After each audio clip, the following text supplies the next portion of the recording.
सीता माता के तिनके का रहस्य।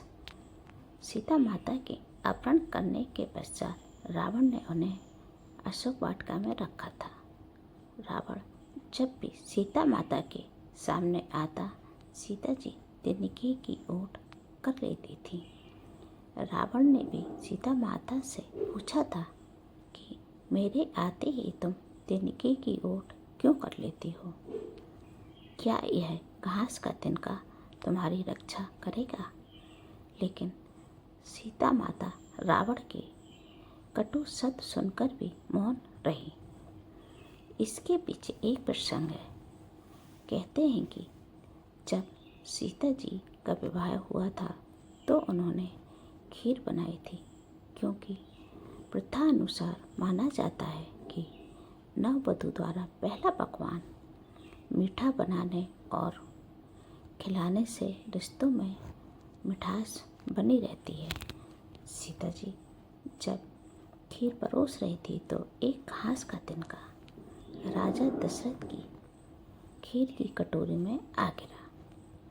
सीता जी अब खीर में हाथ तो डाल नहीं सकती थी, इसलिए उन्होंने घास के तिनकों को घूर कर देखा तो वह तिनका जलकर राख के बिंदु के समान हो गया। सीता जी को लगा कि उनके इस चमत्कार को किसी ने नहीं देखा, लेकिन दशरथ ने उनके इस चमत्कार को देख लिया था। उन्होंने सीता जी को अपने कक्ष में बुलाया और कहने लगे, आप साक्षात जननी जगदम्बा हैं। उस दिन राजा दशरथ ने उनसे अनुरोध किया था कि जैसे आज आपने घास के तिनके को देखा है, वैसे आप अपने शत्रु को भी नहीं देखना, नहीं तो वह भी जलकर राख हो जाएगा।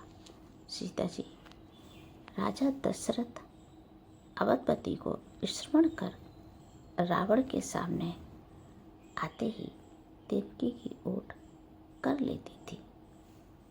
अगर सीता माता रावण को क्रोध से देख लेती तो वह राख हो जाता। सीता माता राजा दशरथ को स्मरण करके और विधि के विधान के अनुसार रावण का वध श्री राम के हाथों लिखा होने के कारण मौन रहती थी। अगर आपको मेरी ये कहानी अच्छी लगी है तो इसे लाइक और सब्सक्राइब करिएगा। जय श्री राम।